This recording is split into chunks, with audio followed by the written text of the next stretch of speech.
Hi, പുതിയ വീഡിയോയിലേക്ക് അത് വീഡിയോ ഹയർസിനെ കുറിച്ച് തന്നെയാണ്. അപ്പോൾ നമുക്കറിയാലോ, നമ്മുടെ നമ്മുടെ സുപ്രീം കോടതിയിലെ വിധി എന്ന് പറയുന്നത് പോസിറ്റീവാണ്.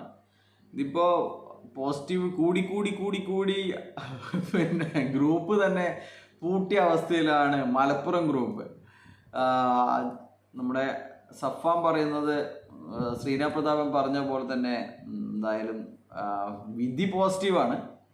അതിൽ നമുക്ക് എതിരായിട്ടൊന്നുമില്ല, പോസിറ്റീവാണ്. പക്ഷെങ്കിൽ ഞാനിവിടെ ഇല്ല എന്ന് പറഞ്ഞിട്ട് ആ ഗ്രൂപ്പ് പൂട്ടിയിരിക്കുകയാണ്. എന്താണല്ലേ അവസ്ഥ? അപ്പോൾ മനസ്സിലായല്ലോ ഇവനൊക്കെ പറയുന്നതിൻ്റെ പോസിറ്റീവ് എന്താണെന്ന്.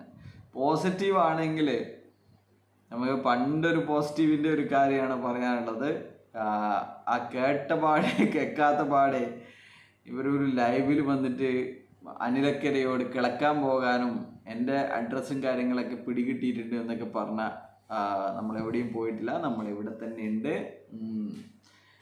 പാർട്ട്നേഴ്സ് മില്യണേഴ്സ് എന്നൊക്കെ പറഞ്ഞിട്ടുള്ള ആ ഒരു ലൈവ് അത് ഇപ്പോഴും നമുക്ക് എപ്പോഴും ഭയങ്കര പോസിറ്റീവാണ് ആ ഒരു ലൈവ് കേൾക്കുന്നത്, കാണുന്നത്.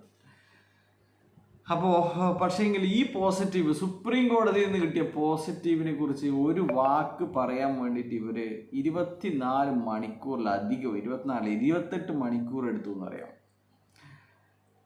28 മണിക്കൂറിന് ശേഷമാണ് ഇവർ പറയുന്നത് നമ്മുടെ വിധി പോസിറ്റീവാണ് എന്ന്.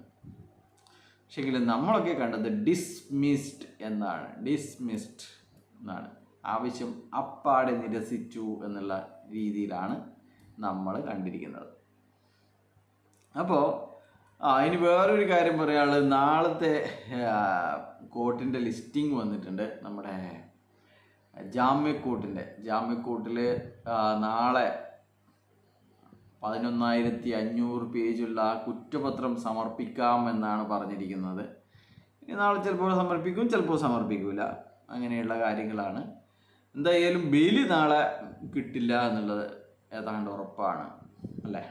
അത്രമാത്രം വലിയ തെറ്റാണ് നമ്മുടെ പ്രതാപൻ ചെയ്തു കൂട്ടിയിരിക്കുന്നത് എന്നുള്ളത് എല്ലാവർക്കും അറിയാവുന്ന കാര്യമാണ്. പ്രതാപനും കൂടി വിട്ട് കഴിഞ്ഞാൽ പിന്നെന്താണ്, പിന്നെ പൂളിംഗം സ്റ്റാർട്ട് ചെയ്യുക, വേറെ ഒന്നും നോക്കണ്ട, പൂളിംഗം നമുക്ക് കൊടുത്തേക്ക് എന്നുള്ള കാര്യമാണ്. മണി ചെയിൻ നിയമവിധേയമാക്കുക എന്നുള്ളതാണ്. അപ്പോൾ ഇപ്പോഴന്നെ ചില ആൾക്കാർ ഈ ലിസ്റ്റിംഗ് ഒക്കെ ഇടുമ്പം ഇതെന്താണ് പ്രതാപൻ സാർക്ക് ജാമ്യം കിട്ടിയോ എന്നൊക്കെ ചോദിക്കുന്നുണ്ട്. എന്താണ് ഇവരോടൊക്കെ പറയേണ്ടതെന്ന് മനസ്സിലാകുന്നില്ല കേട്ടോ. ഇന്ന് ഗാന്ധി ജയന്തി ആണെന്നും ഇന്ന് കോടതികൾക്കൊക്കെ അവധിയാണെന്നും അല്ലെങ്കിൽ ഈ രാത്രി സമയത്ത് ഈ ഇത്തരത്തിലുള്ള വാദങ്ങളൊന്നും കേൾക്കേണ്ട അടിയന്തര പ്രാധാന്യമില്ല എന്നും മനസ്സിലാക്കാത്ത ചില ഹയറിച്ചോളികളാണ് ചോദിക്കുന്നത്. ഈ ലിസ്റ്റിങ്ങിൻ്റെ കാര്യങ്ങൾ കാണിച്ചപ്പോൾ എന്താണിത്, പ്രതാപൻ സാർക്ക് ജാമ്യം കിട്ടി എന്നല്ലേ ഇതിൻ്റെ അർത്ഥം എന്ന്. അത്രമാത്രമുണ്ട് ഹയറിച്ചോളികളുടെ വിവരം എന്ന് പറയുന്നത്. പിന്നെ ഇവന്മാർ ഡിസ്മിസ് എന്ന് പറഞ്ഞു കഴിഞ്ഞാൽ നമ്മൾ ജയിച്ചു എന്നൊക്കെ പറയുന്നതിൽ പറഞ്ഞിട്ടില്ലെങ്കിലേ അതിശയമുള്ളൂ എന്ന വിധത്തിലായിരിക്കുന്ന കാര്യങ്ങൾ. അപ്പോൾ നാളത്തെ കാര്യം നാളെ ആരും കാത്തുകുത്തിരിക്കുന്ന ആവശ്യമില്ല. നാളെ എന്തായാലും ജാമ്യം കിട്ടില്ല. ഓക്കെ, ജാമ്യം കിട്ടാൻ സാധ്യത വളരെ വളരെ കുറവാണ്. ബൈ.